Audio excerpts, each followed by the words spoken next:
Hey everybody, Jason here. Today I'm going to do a quick video on advanced driving, or maybe we could even call it super advanced driving. Now I'm going to share with you some things that I've actually been told by the pros and I've actually had the chance to observe. And every now and then you'll see the pros do something, you'll ask them about it, and they'll give you the grin like you figured it out. Like they know you figured it out, they probably didn't want you to figure it out.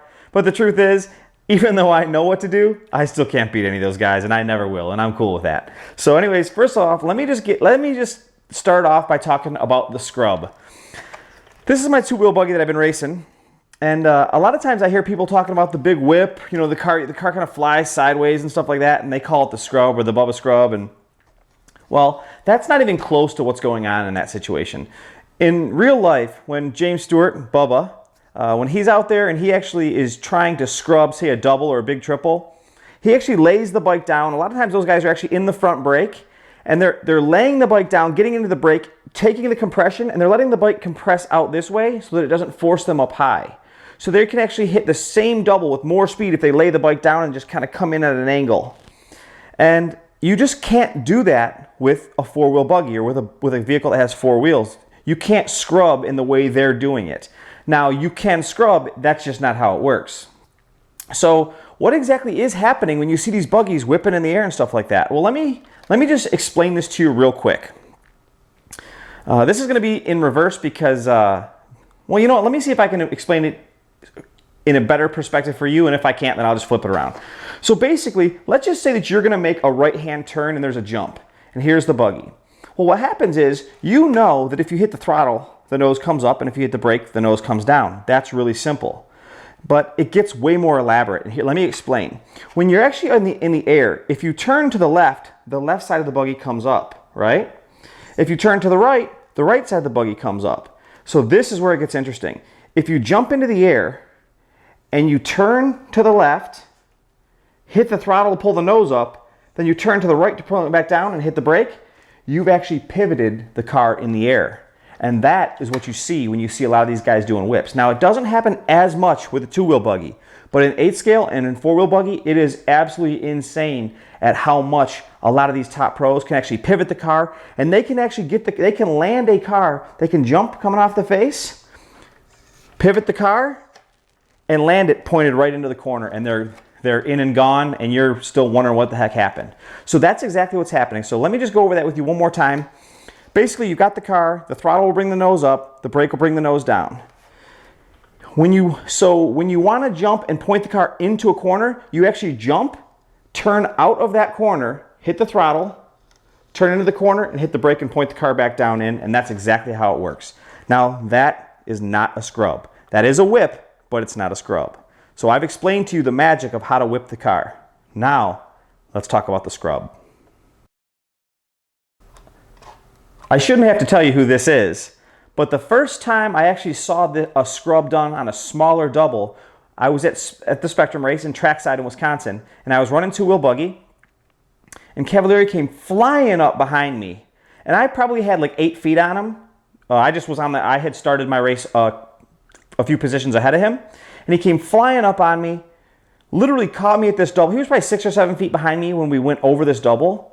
And it looked like the cars were actually hitting the jump close to the same speed. Of course, they weren't. And he landed right behind me. And then, of course, I pulled over and got out of the way before, I ruined the guy's run.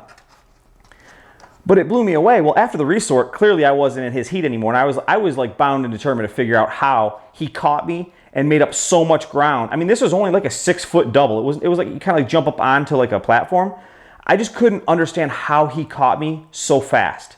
So in his next run, I literally went and stood at the track where that jump was at, and I watched and listened to his buggy.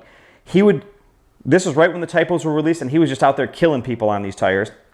But he would make the corner, come out of the corner, full wood, the car would carry the front wheels, and right before he hit the face of the jump, you could just hear his Orion speed control screaming, just hear the brakes screaming. And the car would actually brake into the face, and it would pop up, and he would land. So he would actually be able to hit this jump much faster than a lot of the other guys were hitting it and jump only half as far. So it was just like, I just couldn't believe it. That was kind of like my introduction to scrubbing. The next time I saw this happen, I was at Cactus. This is the last, 2014 was the last year that they ran Cactus, and I had the opportunity to go and I had a great time. There was a big triple. If you look up 2014 Cactus Classic on YouTube, and you'll see right in front of the driver's stand, there's a triple, and you make a left-hander, and then there's a double that's pretty steep. Well, every time I would try to chase one of the faster guys over that double, I would overshoot it by 4 or 5 feet easy. The car would slap. The car didn't land settled. And while I'm still trying to sort my car out and get it landed, you know, one of the fast guys is 20 feet away. Well, so I went over and I started watching some of the top guys like Ty Tessman, Ryan Mayfield, and these guys. These guys would land this triple right at the lip, turn the wheel, full wood around this corner, and then full brake up the face of this double.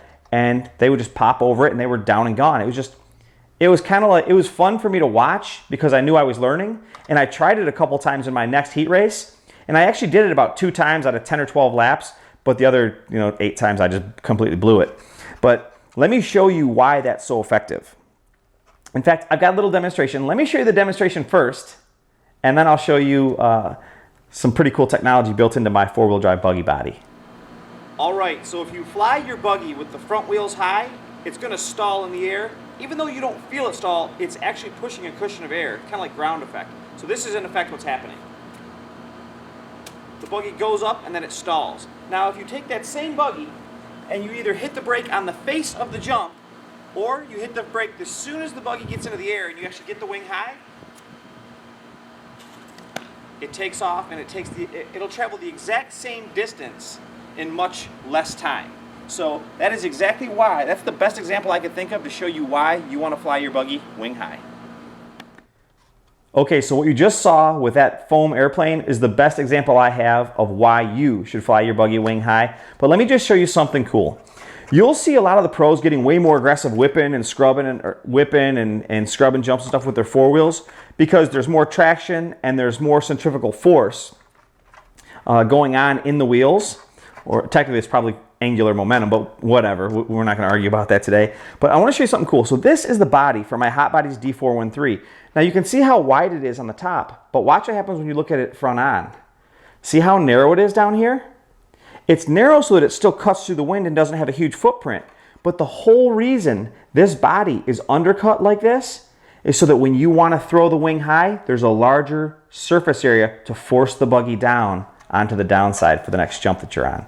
So that's basically it. There is no scrubbing in the sense of the word when you're whipping. That's just positioning the car appropriately to enter the next corner. But when you really want to scrub, it comes down to flying the car wing high and possibly even approaching the jump faster than you should and braking over the face. So I hope you guys enjoyed this video. These are pretty advanced concepts, and I'm going to tell you right now, if you can get these down, you will notice your lap time start to drop. The problem is the penalty for making a mistake on one of these types. The penalty for whipping the car wrong could be ripping a front A-arm off of it. And the penalty for hitting the brake over a double and you didn't judge the guy behind you, he doesn't know, could be him smashing into you at full speed. So just keep in mind that these are super advanced. And I've seen a lot of really talented hot lappers throughout the country. I've been to a lot of different tracks, and every track has one kid that is just, he's fast, really fast. A lot of times his hot lap might even be as fast as some of the top pros, but what separates the absolute top pros in the world, the Ryan Mayfields, the Ty Tessmans, the Ryan Cavalieris, it's their ability to do those hot laps, lap after lap after lap. So I hope you guys are going to go faster with scrubbing and whipping and all this fancy stuff, but at the end of the day, you got to keep it consistent in the rubber side down in order to win. So thanks for watching, you guys, and we'll see you in the next one. Hey, by the way, before you leave, I just want to say thanks again for watching my videos. I only make these videos so that we can have fun together. By the way, you'd be doing me a big favor if you could either comment, like, or even better, subscribe to my channel. Again, thanks for watching, and we'll see you guys next time.